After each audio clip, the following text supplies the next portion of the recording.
So the movement breakdown today, I'm going to go over the bridge and the hip press. So pretty much the same movement for both.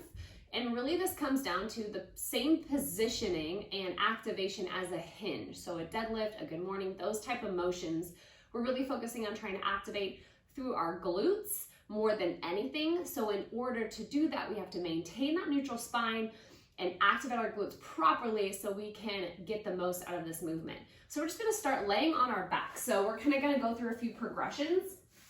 So our bridge position, if you're doing a more strength focused bridge, it's not gonna be the same as like a yoga style bridge. So strength focused bridge, we're focusing on the glutes. In yoga, we're really focusing on that extension through the spine. So we're trying to neutralize our spine here. So my cues to start is pulling those ribs down towards the pelvis and creating that nice tension through the inner abdominals as well as that nice neutral low back. So from here, my heels are pretty close to my butt. You can adjust accordingly, but as long as we're keeping that spine nice and neutral, as we press our hips, I'm still in that nice long line and I'm squeezing my butt up to the sky. So oftentimes people are just pushing their hips up and they have this open belly and this rounded back or arched back, extended. The difference is here. So don't worry about lifting too high. I really do want to get straight through the hip. So this is a hip extension again, extending through the hip by squeezing my butt. Then I can move to single leg, same idea, tension, lift, and lower. You're definitely not gonna get quite as high probably, but it all depends on that glute strength. Then we start adding a elevated surface. So I like to go flat-footed on the edge versus here. A lot of people feel when they flex their calves here or their soles, they feel it behind the knee often. But again, play around with it as much as you can. Remember, when you flex the toes, you might get more calf involved, and you point, you'll take that out. So pushing down.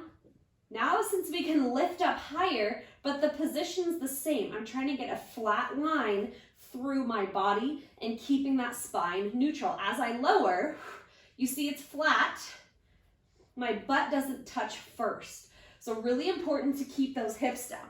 Then the second movement I want to talk about is the hip press, which now you elevate your shoulders and you keep your hips down. So really important on this, you usually start on the ground. Make sure your elbows aren't on, but your shoulders are. I'm doing that same position, pulling those ribs down slightly, and I'm pressing to that same long position. Now my knees are just 90 degrees.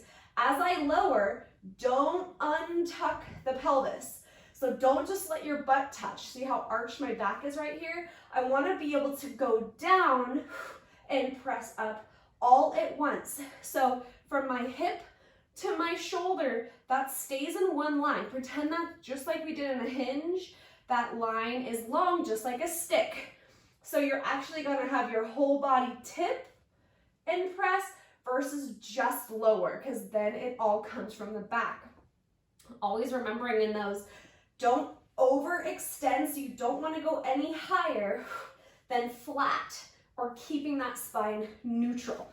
So pretty much all of these glute exercises come down to be able to position your pelvis correctly so that it doesn't move. We don't want tilt. We don't want anterior tilt, which is this, and we don't want excessive posterior tilt, which is that. So we have to maintain that neutral spine throughout the entire range of motion.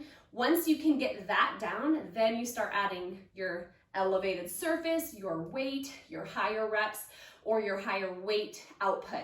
So making sure neutral spine and being able to activate your glutes correctly. Have fun.